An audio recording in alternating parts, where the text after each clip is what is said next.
भारतीय संस्कृति के प्रतिनिधि हमारे वृक्ष। हमारी संस्कृति में वृक्षों की विभिन्न अवसरों पर विभिन्न रूपों में पूजा की जाती है, क्योंकि वृक्ष जीवंत देव स्वरूप है व इनमें देवताओं का वास माना जाता है।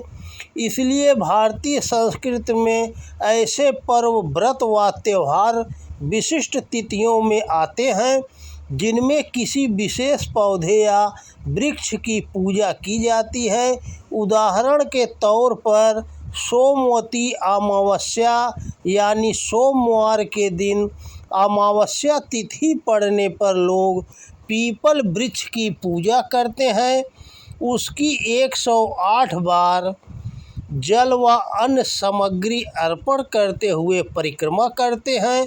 भगवान श्री कृष्ण अपनी विभूतियों की चर्चा के क्रम में स्वयं कहते हैं कि अश्वत्थः सर्ववृक्षाणां, यानी मैं सब वृक्षों में पीपल वृक्ष हूँ।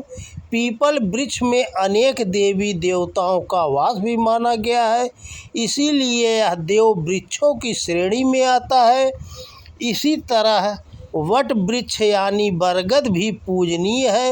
वट वृक्ष के नीचे ही भगवान बुद्ध को बुद्धत्व की प्राप्ति हुई थी, इसीलिए इसे बोधि वृक्ष भी कहते हैं।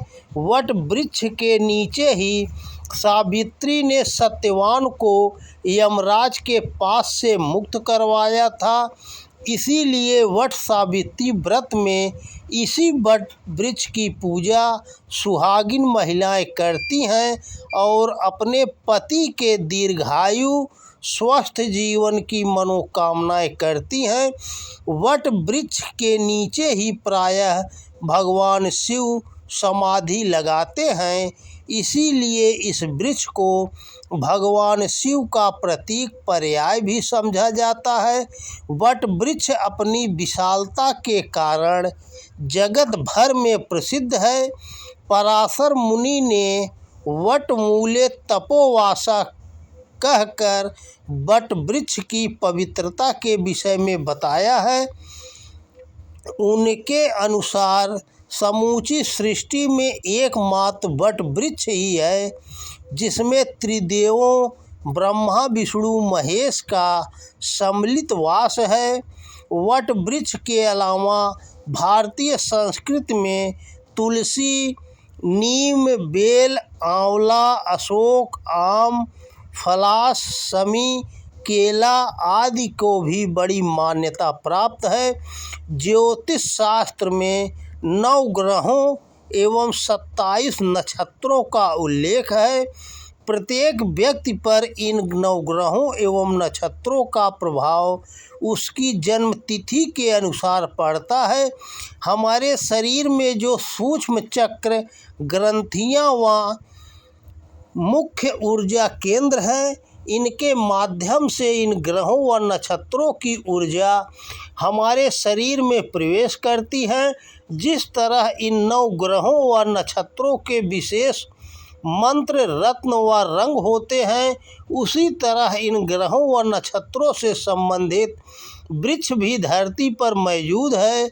जैसे सूर्य बेल, चंद्र फलास, मंगल खैर या खादिर, बुध अपामार्ग, गुरु पीपल, शुक्र गूलर, शनि शमी व मंदार, राहु दुर्वा व चंदन, केतु कुशा व अश्वगंधा से संबंधित वृक्ष है। इसी तरह नक्षत्रों से संबंधित वृक्ष है अश्वनी, कुचला, कृतिका, गूलर, मृगशिरा, खदीर, पुनर्वसु, बांस, अश्लेषा, नागकेसर, पूर्वा फाल्गुनी, फलास, पाठा, हस्त, रीठा, स्वाति, अर्जुन, अनुराधा, मौलश्री, मूल, साल, उत्तराषाढ़ा, कटहल, धनिष्ठा, शमी, पूर्व भाद्रपद, आम,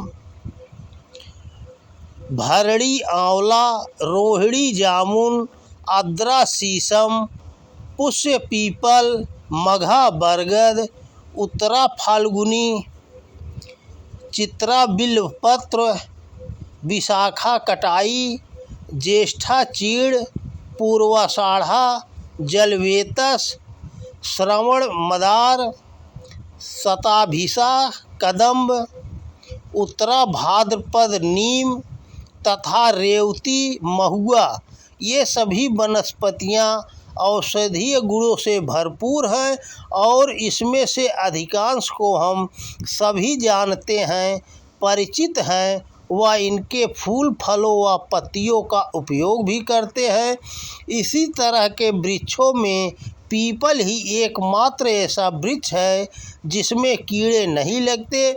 यही कारण है कि हिंदू धर्म में पीपल के पेड़ को काटना वर्जित माना गया है। इसी तरह अशोक वृक्ष के बारे में कहा जाता है कि जो शोक निवारे सो अशोक।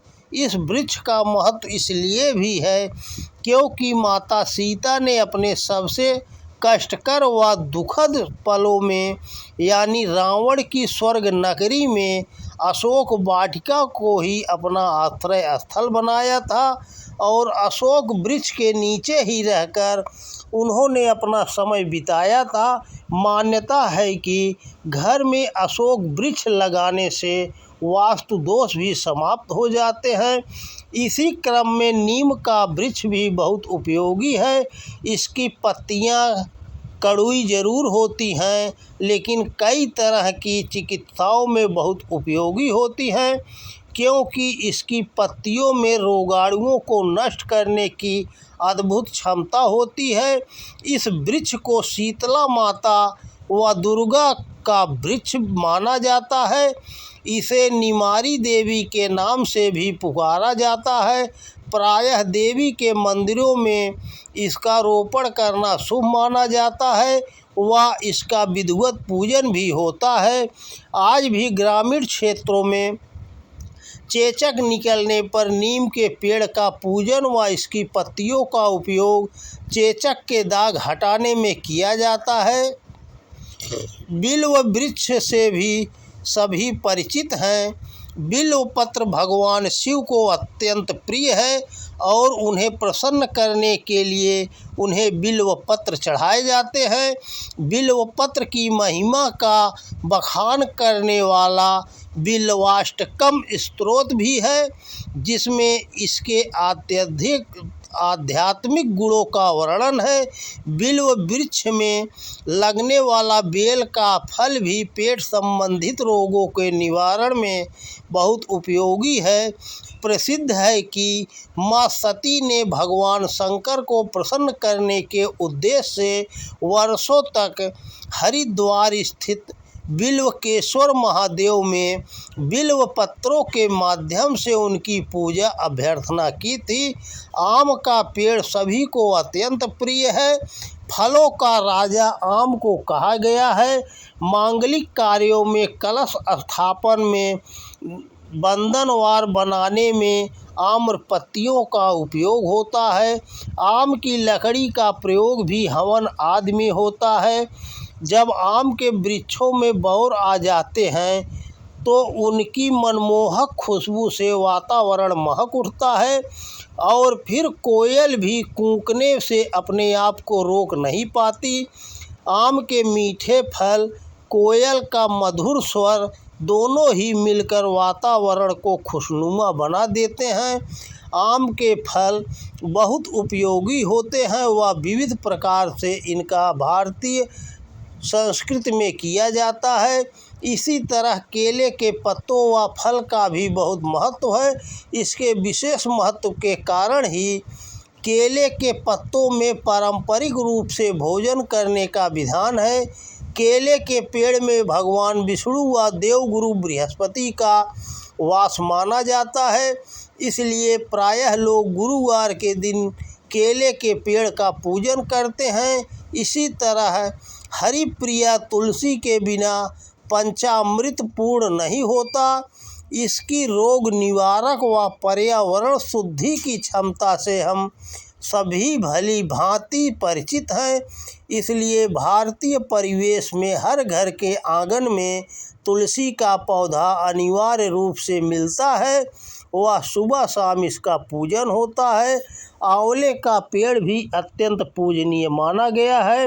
वैशाख शुक्ल पक्ष की तृतीया, अक्षय तृतीया व कार्तिक शुक्ल पक्ष की नवमी अक्षय नवमी के नाम से जानी जाती है और इस दिन आंवले के पेड़ की विशेष रूप से पूजा होती है और इसकी छाह में भोजन पकाकर ग्रहण किया जाता है।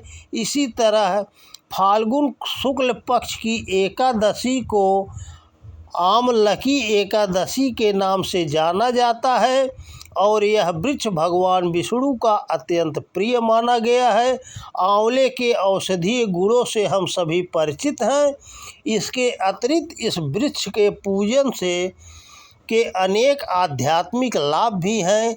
इस तरह इन देव वृक्षों से हमारी संस्कृति बड़ी गहराई से जुड़ी हुई है और इसके सानिध्य व संपर्क में रहकर यह इतनी सुविकसित भी हुई है। प्राचीन काल से ही रोगों के उपचार के लिए मनुष्य इन्हीं वृक्ष वनस्पतियों पर निर्भर रहा है।